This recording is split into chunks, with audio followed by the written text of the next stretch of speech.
What's up, founders? Nabs here. So this video is for anybody who's just got their business set up, they've got their idea, everything's incorporated, you've got that shiny business bank account and you're ready to start trading and validate your idea. But what now? How do you actually get people to pay you money? It's a pretty expansive topic and there are a lot of different methods and options, but don't worry, I'm going to cover a few of the most basic ones here. By the way, I do live and do business mainly in the UK, so some of these might not make sense to people living elsewhere. All right, let's get started. The biggest question is actually what kind of business do you have? Because you might already be set. You can take payments via bank transfer. This is really common for B2B, business to business companies. It's all just wire transfers, so they go straight into your account. And the only fees that you need to worry about are your banking ones, which are typically very small. Something that really annoys me, by the way, about these kind of payments is that they usually have 60 or 90-day terms on them, which means you have to wait 2 months or 3 months to actually get paid. The industry speak for this is net 60, net 90. Honestly, I hate these. I don't know why companies do this. Supposedly it's for cash flow, but actually I try and avoid that kind of business as much as possible. Because it feels like really inefficient. And to be honest, I don't like the power imbalance between big companies and my startups. And if you're starting out, just avoid these seriously, because you'll forever be months behind in cash flow. And then you're probably gonna have some serious issues at some point in the future. As soon as you have a slow period in business, you're just going to have like a 3-month lapse in income. So to get around this, I actually used to only accept net zero payment terms. That's payment up front. It worked really well for me, and I even contracted for 2 years on these terms without any problems. If you work with nice people, they're usually really cool with it. It's definitely possible. But you're probably still going to encounter some unpredictable payments at some point between different customers. So if you want, you can level up. You can use direct debits, which are really easy to set up with Go Cardless. That's one authorization that the customer needs to do. And then you can regularly take payment at like any interval that you want. But I think usually people do it monthly.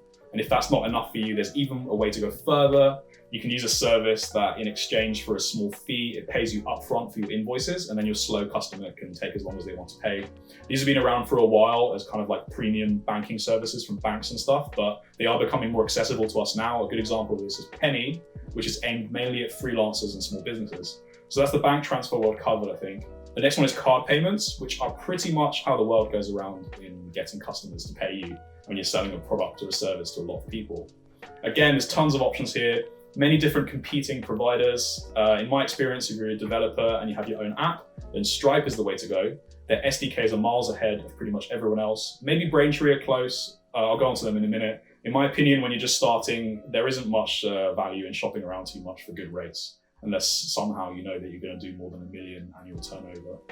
It's much more important at this point to get your product off the ground fast, go with the best developer tools that are going to help you achieve that.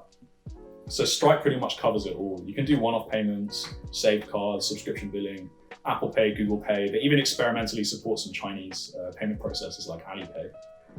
Got a crazy story there. Years back, I actually integrated WeChat Pay into one of my contracts using a Chinese processor called UPay, which was such a blast. I wish I had more opportunities to work on Chinese payments because they've got their own ecosystem, which doesn't really include our stuff like Visa and MasterCard. It's all digital payments through WeChat and Alipay.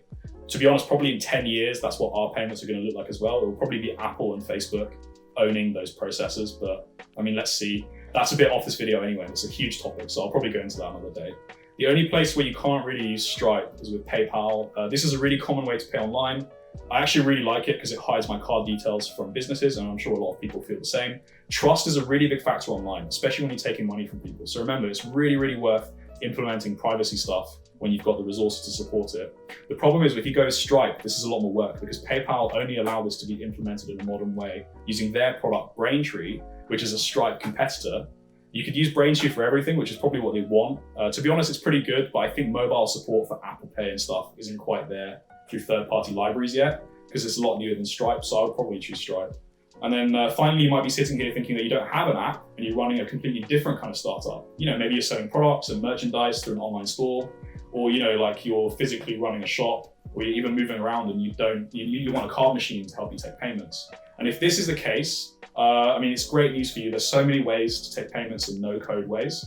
For online stores, I think the one that wins really is Shopify because they've got their own payment system that's very easy to set up. But you also have easy integrations on stuff like Squarespace. For example, you can integrate PayPal and Stripe with them. It's really easy, but slightly less seamless, right? And then finally, physical payments. We've all seen those giant credit card terminals that every shop seems to have. That company is called Verifone. and you can hook it up to different payment providers. But to be honest, these days there are nicer ways to do it. For example, iZettle, SumUp, PayPal here, they all connect to your phone and then you'll be getting paid pretty quick. And for here in the UK, there's a great company called StoreKit who can sell you hardware. And I think they can help you negotiate a good rate with some processors as well. Finally, note about those processors and the fees that come with them. For every type of business, I don't think they really apply at the beginning because they're really arcane and negotiable. And it's more important that you get your first customers quickly. And anything that you build to get smooth payments going is just going to be valuable for that. Because you've got to be evolving your product and your service and get good feedback from your customers. So don't worry about the rates at the beginning. If you do really need to worry about them, you can negotiate them later. And I mean, if it's important at the beginning, you're probably going to be making a lot of money already. So you probably know better than to listen to me, right? And then I think that's it. I think we covered all the options. I think we covered bank transfers, card payments, no-code stuff, and developer tools. So there you go. It's a complicated industry. Hopefully one of these apply to you and it's helpful. It is a crazy world out there, so I mean, feel free to ask any questions. Even if you just want a confirmation on something you're going to implement, I'm always happy to help.